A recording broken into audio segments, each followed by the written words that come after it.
My name is Alice Mai Wilkinson, and I was born in Homer, Louisiana in 1874. And I'm here to talk to you about the Suffragette Movement in Shreveport, Louisiana, and in Louisiana, which is an interesting story, I think.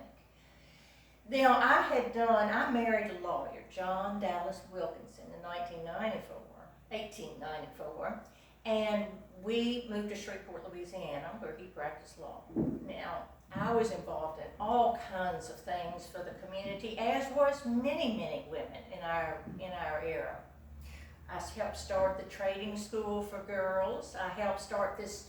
It was a national organization and had just started around 1900, and it was called the Parent-Teacher Association, and I helped start that right here in Shreveport. Now, some of the other things I did, I was president of the Mothers Union. There were all kinds of clubs and unions that women did incredible work for children and women who needed help. But then we started to figure out that we did not have the political power that we needed in order to get these things done that we knew had to get done. So I believe it was 1885, that down in New Orleans, Susan B. Anthony went, and she met with many business people and women and told them about the Suffragette Movement. Now, not much happened. In 1898, there was a Louisiana Constitutional Convention, and at that convention, the women tried to get them to put the right for women to vote in the new Constitution. Well, the most we got is that women who paid taxes were allowed to vote on issues having to do with taxes. So it really wasn't much that was given, and we felt it was absolutely inadequate. Now, I started getting involved more around 1912, 1913, and we had a big parade here, and we even they went down Jordan Street, marched downtown all around, down Texas Street, Milan Street, and even we had 30 men that participated in this. Now, we knew in order to get men on board, we were going to have prominent men tell other men to vote that way. There was two different camps at that time. One camp had to do with states' rights. There were women, and they were primarily from the South, and what they wanted was it to be a state constitutional right, and that the feds would have no part in it, because we didn't want anybody coming in and messing around with the way we did our voting at that time, because Jim Crow was well underway, and we thought if it was a federal right, they may come down and start messing with our voting rights. So we first went, and we wanted to have a constitutional right under Louisiana law. And there were women in the South Louisiana, and there was me and other women up here, and we worked, and we had endorsements in the paper all the time. And I want to read one of them to you, because I think it's just wonderful. The first man to write he was the president of the Shreveport Board of Health. And he said, the giving of the franchise to women will double the brains that solve the questions necessary for the prosperity and happiness of our people. And we had another man, and he wrote, we would have this column that we would have. It was called The Cause for Equal Suffrage. And then another man wrote, since we unhesitatingly trust woman's judgment in the rearing of our offspring, we should not doubt her ability to intelligently cast a ballot. So we were able to get the mayor, senator, governor. We got all kinds of people to endorse this. And it was really very exciting. And when we had the vote, what happened is the Louisiana legislature said, we're going to put this to a referendum for our male voters, because they were the only one who could vote. And we put that before them. We worked hard. And the vote in Shreveport, it was the largest turnout there had ever been in Shreveport. and the vote was 1,537 people for women's right to vote and 313 against. Well, we were absolutely thrilled. But down in South Louisiana, they killed it. And it was opposed by the union because they felt threatened about women having a right to, if they had a right to vote, then they might have a right to come into these unions or vote or to start getting jobs and such. And there was, of course, the liquor union. They didn't want women to have the right to vote because they were afraid of the temperance movement that was going on. And of course, then there was the regular thinking of, we are fragile. We are fragile, we need protection, and politics is just too much for women. And so that was a very big part of it, and a lot of women believe that too. So anyway, the state right, it didn't happen because of South Louisiana, not because of us. And then, so then it came around and the Congress passed it, and it was going around to the states, and it came to Louisiana, and at that time, there was the question, okay, do we go ahead and support it, even though it's gonna be, the black women are gonna be able to vote too, and it means it's a federal right, and there might be some question as to them coming in and controlling us a little bit on this voting business, on how we vote. Because we had the poll tax, and we had literacy tests, we had it pretty well set up.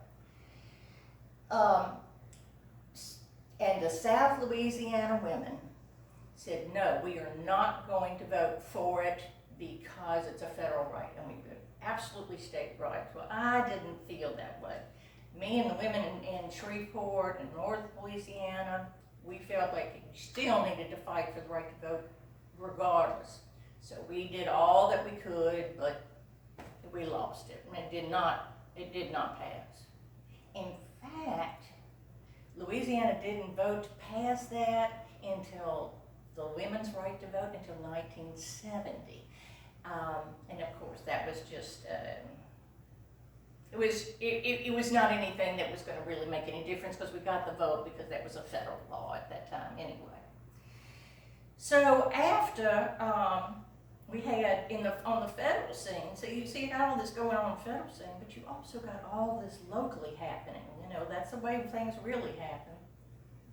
Alice Paul was one of the big suffragettes. There was the older group of women of North, and what they were doing was trying to work with President Wilson. And he kept patting them on the back saying, we're going to do it, we're going to do it. Well, Alice Paul did not think that was sufficient. So she was much more radical, and she and several women chained themselves to the fence in front of the White House, put up signs trying to shame President Wilson into not voting for us. And they got arrested. They got arrested and they went to jail, and they had deplorable conditions. They went on a hunger strike, and they would force feed them. It was a horrible, horrible situation. But of course, that kind of gives you the PR that you need to get these things done.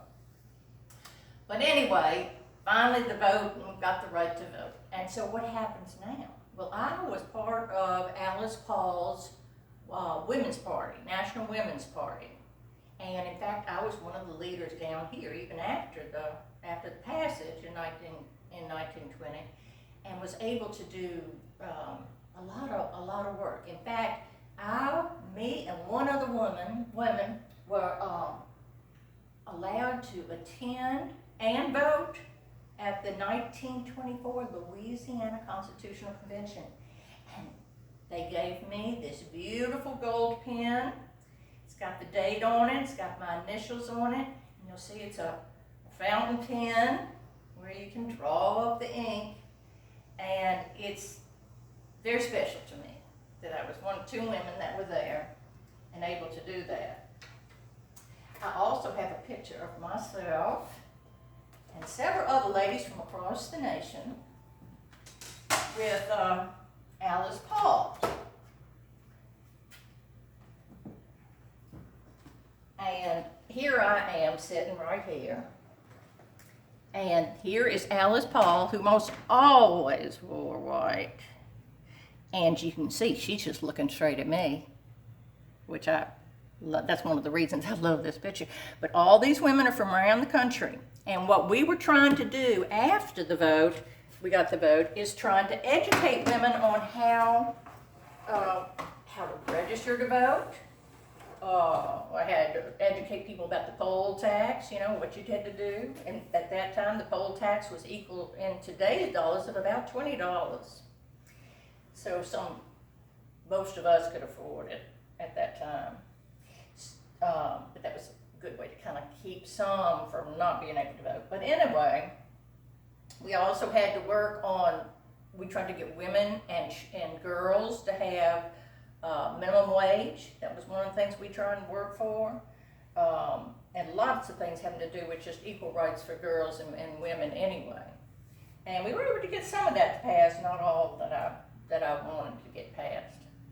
But I wanted to see, there was a couple other things I wanted to share with you.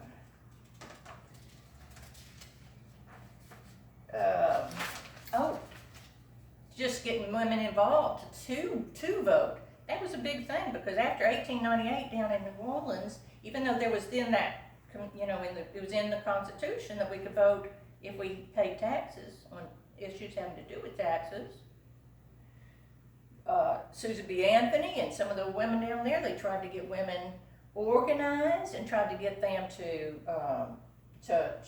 vote, and they were not interested in voting. So it was up here, because we had been so active, not just with the men, but women. We were putting out pamphlets and ads and all kinds of things. So the next time there was an election after the right to vote for women, the 1/3 to 1/2 of the voters were female.